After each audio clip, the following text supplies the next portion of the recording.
Again, yung PNP, inareglo ninyo. Kasi sa halip na tulungan siya ng PNP, yung PNP nag-discourage pa sa kanya, huwag ka na mag-file kasi mahabang proseso yan, matatagalan pa. Bumalik sa barangay, inareglo yung barangay kasi yung barangay kumampi sa inyo at sabi, huwag na ka na mag-file, iha. Mahabang proseso yan, makipag-areglo ka na lang. So ang ginawa niya, lumapit sa akin. Okay? It's not a question whether my show is the proper form or not. It's a question of you guys, dyan sa angkas, hindi kayo ang sumusunod sa proseso. Bakit suspension lang? Nag-attempt na mang-rape to. Actually, kung hindi lang dumating yung dalawang mag-asawa na napadaan, Mr. Chair, kasi naibaba na nitong rider yung shorts itong victim, binaba na niya kanyang pantalon, papatungan na lang niya, at nung makita niya may dumaan, kumari pa siyang takbo, pero bago tumakbo, kinuha muna yung mga wallet, cellphone, pera.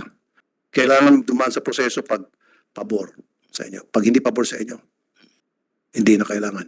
So, sir, sibakin niyo na po yung rider na yun.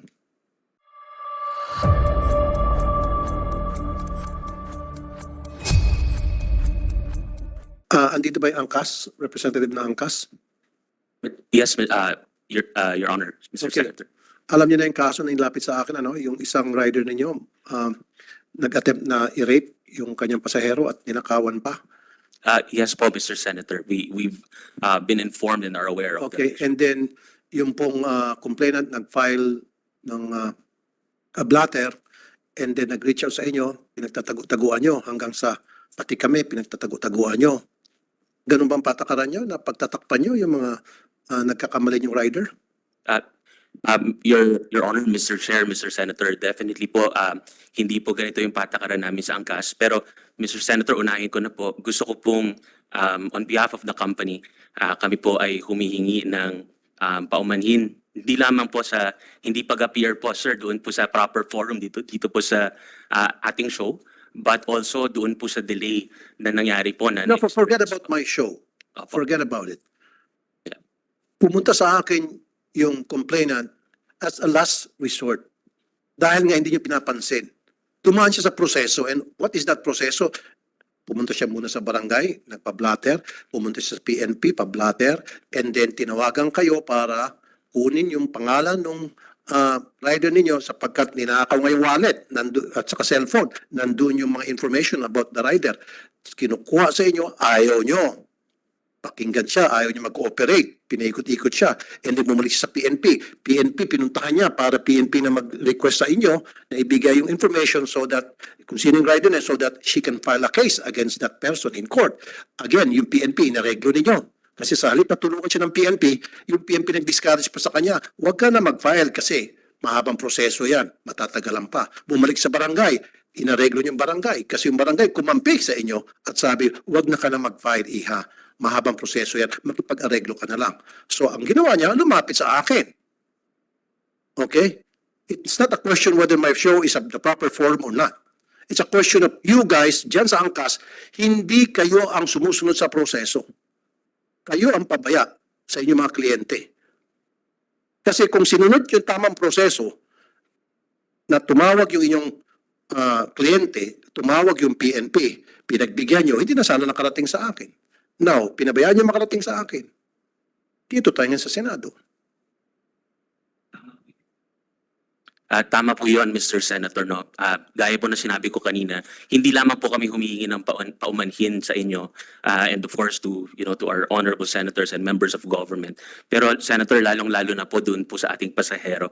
Admittedly po, ang angkas prides itself with the service for passengers. Pero dito po, Mr. Senator, kami po ay nagpapakumbaba. Inabot po kami ng 7 to 8 days bago po namin na naiharap yung pong ating pasahero doon po sa ating biker. And that by any standards po is unacceptable. Mr. Senator, ako po ay nagpapakumbaba. Ako po ay humihingi ng tawad on behalf of our company. And of course, sir, rest assured po, meron din po kaming sulat para sa inyo. Nandito po yung steps that we did. At ang pinaka-importante po right now, Mr. Senator, kaya rin po kami sumusulat for the past week po sa ating team, it's really ang priority po namin is yung ating pasahero. We want to offer counseling, we want to offer legal advice, medical service. But we understand that disappointed po yung pasahero sa amin. Ang priority lang po namin sa ngayon, maalagaan muna siya. But rest assured po, Mr. Senator, we are not running out. We are taking accountability and responsibility for it.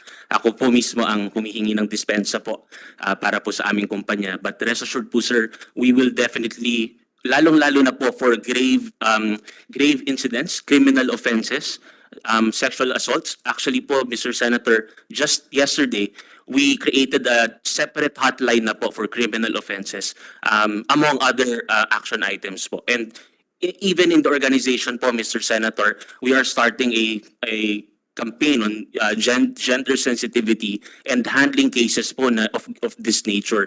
To be honest po, Mr. Senator, Okay, sir, let me catch you up. Masyadong mahaba na sabi mo. Okay, pang-PR yung sinasabi mo. If I were you, replace some of your people. Kasi may mga tao kayo dyan na hindi sumusunod siguro sa patakaran ng inyong kumpanya na kapag merong problema ang kliyente natin, asikasuhin agad. Hindi, pinaikot-ikot. So, if I were you, find out sino yung mga tao nyo dyan na hindi sumusunod dun sa sinasabing you should take care of your customer. Tanggalin mo yon o ipa-seminar. Now, my next question to you is, di ba, kasama sa patakaran ninyo na kapag yung isang tao ay nakainom, kasi Mr. Chair, inamin po nung complainant na nakainom siya. Pero kung pinagsabihan siya na bawal ang nakainom, hindi na siya mapipilit kasi meron naghatid sa kanya. Di ba may patakaran kayo na bawal sumakay o magsakay ng pasaherong nakainom?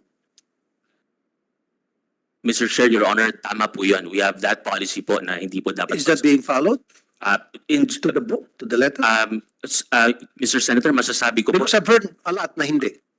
Mr. Senator, I would say na generally po talagang nasusunod po ito. Generally, yes. But dahil po dito sa insidenteng nangyari, nakikita po natin na meron pa rin pong iilan na nakakalusot po. Okay. And definitely, sir, we will deal with these. To your point also, sir, yung pong accountability sa tao namin, makakaasa po kayo on that front. How often do you conduct drug testing sa inyong mga riders? Meron po kaming annual, Mr. Senator. So kasama po dun sa annual refresher po dun sa kurso, meron po tayong motorcycle training and safety course. No, I'm not talking about training safety course. I'm Apa. talking about drug testing. Kasi Yes. para sa isang rider na rape niya ang kanyang pasahero at pagkatapos pagnanakawan pa, yan ay gawain ng isang taong walang sa katinuan. At sino yung mga taong walang sa katinuan? Most likely mga addict. So dapat meron kayong regular na check testing sa inyong mga riders. Hindi po annual. Kasi annual, alam ko na, Enero na ngayon, magda-drug test. Di ba, hindi mo nagagamit ng shabu para maging malinis. Dapat meron kayong regular drug testing. And then dapat doon sa mga pasahero, meron silang party do. I don't know if you're doing this in the US, they're doing it sa ibang mga companies na binibigyan ng ratings yung rider o yung driver. Do you have that kind of Yes po, Your Honor. And well noted din po, Mr. Senator, doon po sa random drug testing natin at intermittent periods po of the year. And chinecheck nyo rin ba na on a regular basis kung itong mga rider ninyo ay marami ng mga ticket violations? Kasi kung marami, dapat tanggalin nyo na. Ibig sabihin, pasawa yun. Yes po, sir. We monitor po the status of every rider, violations po, even yung expiration po ng kanilang mga lisensya, sir, nasa aming dashboard po, sir.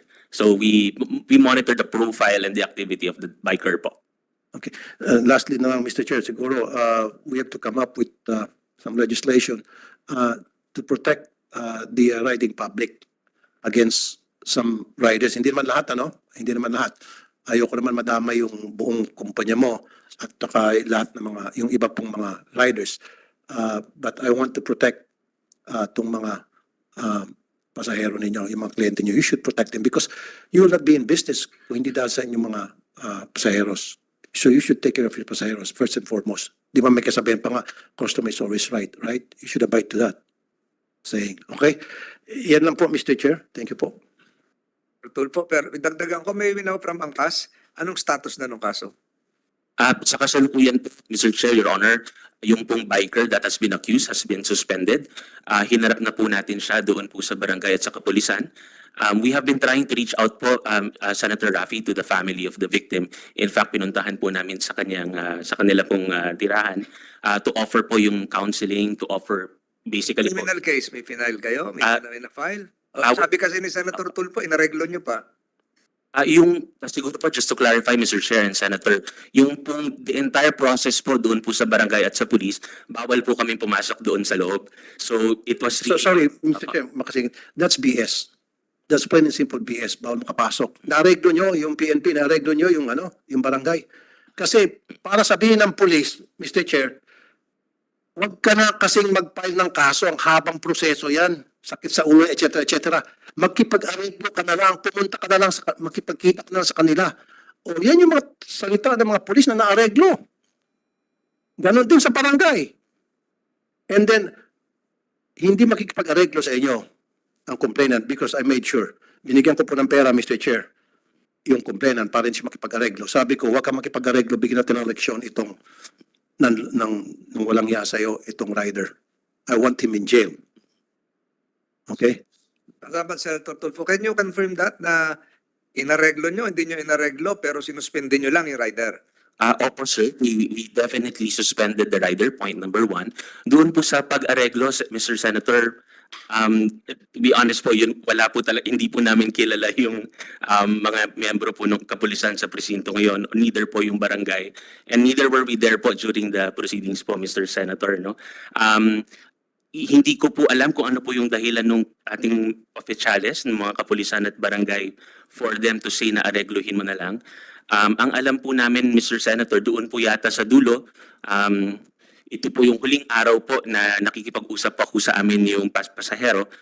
Meron po silang nilagdaang kasulatan na meron pong final step which is magkikita daw po sa opisina at doon po sila mag-uusap kung ano po yung mga nawala at magkano po yung danyos as a first step po among the other next steps. But Mr. Senator, hindi po, sabi ko nga po, it's not an excuse for what happened and it's really the welfare of the passenger that's our priority at the moment. Mr. Chair, makasingit ulit. Go ahead, Senator. O sabi mo, makikita sa isang office para doon sabihin kung ano yung mga nawala, papalitan. Alam mo ba sabi ng barangay? Kasi mahal yung pagpresyo sa mga gamit na nawala. Doon pa lamang malinaw na yung taga-barangay na mamamagitan, inaareglo na, paano niya masasabi na mahal yung hinihingi na perang kapalit ng cellphone na nawala? Kung magkano yung mga laman sa wallet, etc. At saka isa pa, anong pangalan niyo po ulit, sir? Mr. Senator, Jauro po. Jauro po. Mr. Jauro, bakit suspension lang? Nag-attempt na mang-rape to.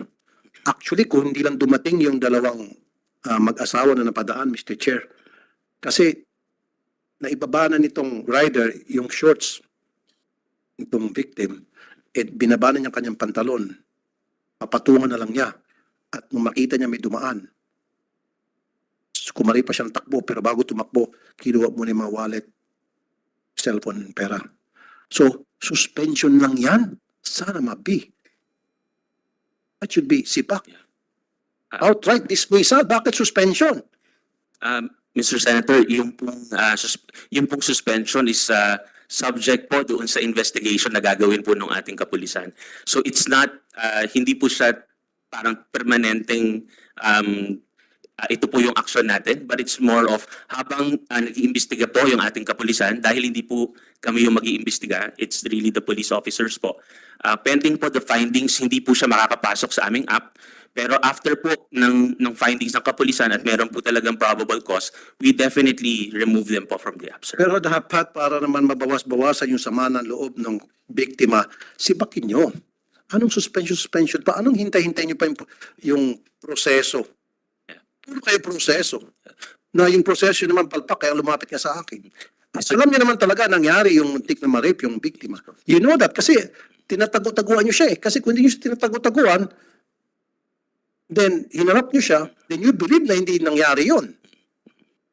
Mr. Senator, to be honest, tama po kayo. So next time, pag may mga ganong grave offense, Yes. kailangan sibak. Yes po. Huwag suspension. Nakaka-insulto po kasi yan, sir, yung suspension. Same piece, tapos suspension lang. Tama po kayo dyan, Mr. Senator.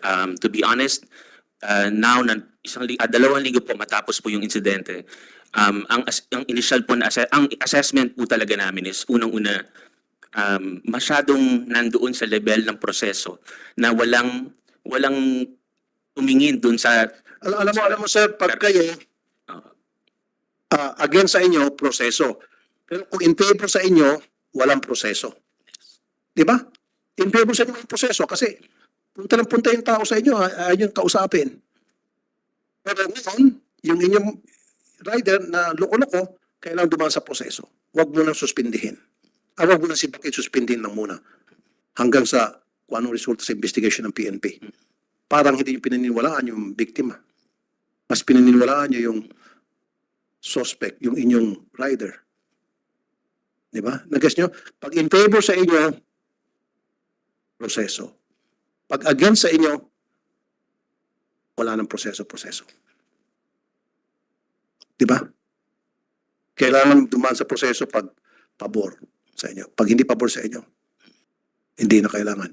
So, sir, sibakin nyo na po yung rider na yun. Buti nga, tinanong pala ni Mr. Chairman Tolentino.